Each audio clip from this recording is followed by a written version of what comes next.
Good afternoon. નમસ્કાર વિદ્યાર્થીઓ અને વાલી મિત્રો. ધોરણ 3 અંગ્રેજી. વેલકમ વિદ્યાર્થીઓ. કેમ છો વિદ્યાર્થીઓ? મજામાં છો ને વિદ્યાર્થીઓ? તારીખ 21/7/2020 ટ્યુઝડે મંગળવારના દિવસે મેં તમને યુનિટ 3 અને 4ની રિવિઝન જે હતું તેની એક્સરસાઇઝ આપી હતી હોમવર્ક લેસન માટે. અને ત્યારે મેં તમને 2 પોએમ કરાવી હતી. એક poem twinkle twinkle little star અને એક પોએમ રેઇન રેઇન ગો અવે. હું માનું છું કે તમે તે બંને પોએમ મોડે કરી હશે. લખવાની તો મેં ના જ પાડી હતી, પણ વાંચવા કીધી હતી અને મોડે કરવા કીધી હતી.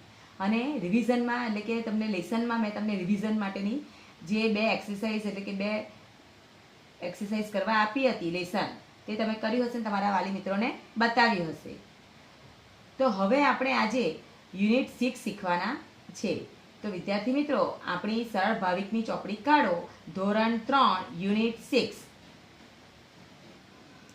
જો વિદ્યાર્થી મિત્રો, પેજ નંબર 10 એટલે કે પાનો નંબર 10, યુનિટ નંબર 6. યુનિટ કયું? છઠ્ઠું. Unit 6 fruits and vegetables. Fruits એટલે ફળો, એન્ડ એટલે અને, વેજીટેબલ્સ એટલે શાકભાજી. આજે આપણે ફળો અને શાકભાજીના સ્પેલિંગ, ઉચ્ચાર અને અર્થ વિશે વાત કરવાની છે અને તેની સ્પેલિંગ, અર્થ, ઉચ્ચાર મોડે કરવાના છે. જુઓ વિદ્યાર્થી મિત્રો, સી, રીડ એન્ડ લર્ન. જુઓ, વાંચો અને શીખો. સી એટલે જુઓ, રીડ એટલે વાંચો અને લર્ન એટલે શીખો. જુઓ, પહેલાં આપણે આજે ફ્રૂટ્સ એટલે કે ફળોના સ્પેલિંગ, ઉચ્ચાર અને અર્થ વિશે જાણીએ. ફ્રૂટ્સ એટલે ફળો. પહેલાં તો ફ્રૂટ્સની સ્પેલિંગ પણ આવડી જોઈએ. FRUITS. ફ્રૂટ્સ એટલે ફળો. ત્યાર પછી પહેલું ફળ છે. જુઓ, કયું ફ્રૂટ છે? એપલ. APPLE. એપલ એટલે સફરજન. બીજું છે જુઓ, BERRY. બેરી. બેરી એટલે બોર. પછી ત્રીજું છે FIG. ફીગ. ફીગ એટલે અંજીર. જુઓ, મેંગો. MANGO. મેંગો એટલે કેરી. બનાના. BANANA. બનાના. બનાના એટલે કેળું. PAPAYA. પપાયા. શું બોલાય? ઉચ્ચાર એનો પપાયા. PAPAYA. પપાયા એટલે પપૈયું. આ થયા આપણા બધા ફળોના સ્પેલિંગ, ઉચ્ચાર, અર્થ. હવે નીચે આવો. વેજીટેબલ્સ એટલે કે શાકભાજી. જુઓ, POTATO. પોટેટો એટલે આમાં બટાકા લખ્યું છે, બટાકો લખ્યું છે, બટાટા પર લખી શકો. TOMATO. ટોમેટો થાય, પણ અહીંયા ટમાટો લખ્યું છે. એકચ્યુઅલી જોવા જાય તો અહીંયા ટોમેટો ઉચ્ચાર થાય. ટોમેટો એટલે ટામેટું. RADISH. રેડિશ એટલે મૂળો. ચીલી. CHILLI. ચીલી એટલે મરચું. ONION. ઓનિયન. ઓનિયન એટલે ડુંગળી. CARROT. કેરટ એટલે ગાજર. જુઓ વિદ્યાર્થી મિત્રો, આ મેં તમને ચોપડીમાં જે સ્પેલિંગ, ઉચ્ચાર, અર્થ ફળોના અને શાકભાજીના કરાવ્યા, એ જ હું તમને નોટમાં પણ લખીને બતાવીશ અને તમારે પણ નોટમાં લખવાના છે. જુઓ વિદ્યાર્થી મિત્રો, ફળોના ગુજરાતી નામનો અંગ્રેજીમાં ઉચ્ચાર લખો.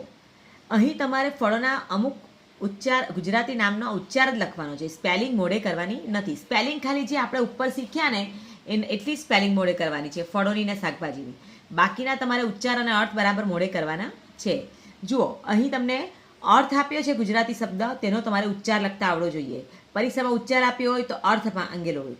તમને બંને આવડવા જોઈએ, એટલે બરાબર મોડે કરજો. લખવાના પણ છે અને મોડે પણ કરવાના છે. જુઓ, ડ્રાક્સ. તો ડ્રાક્સનું ગ્રેપ્સ.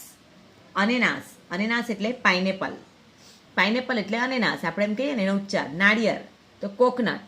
કોકોનટ એટલે નાળિયેર. એ જ રીતે જુઓ, જામફળ. આપણે જમરૂક કહીએ ને એને જામફળ. જામફળ ગ્વાવા. ગ્વાવા એનો ઉચ્ચાર છે અને જામફળ એનો અર્થ છે. જાંબુ. Rose apple. રોઝ એપલને શું કહેવાય? જાંબુ. તરબૂચ. વોટરમેલન. વોટરમેલનને તરબૂચ કહેવાય. આ થયા આપણા ફળોના ગુજરાતી નામના અંગ્રેજી ઉચ્ચાર. હવે આપણે શાકભાજીના ગુજરાતી નામના અંગ્રેજી ઉચ્ચાર જોઈએ. જુઓ, શાકભાજીના ગુજરાતી નામનો અંગ્રેજીમાં ઉચ્ચાર પાનું નંબર 11 ઉપર છે. જુઓ, કોબી. તો કોબીનો ઉચ્ચાર શું થાય? કેબીજ. આદુ. આદુનો ઉચ્ચાર જિંજર. ફુલેવર. તો ફુલેવરનો ઉચ્ચાર કોલીફ્લાવર. કોળું. કોળુનો ઉચ્ચાર પમ્પકિન. રતાળુ. યેમ. ભીંડો. ભીંડા આપણે જે કહીએ ને એને લેડીઝ ફિંગર. ભીંડા કેવા હોય? પતલા લાંબી લાંબી આપણી આંગળી જેવા હોય ને એટલે લેડીઝ ફિંગર.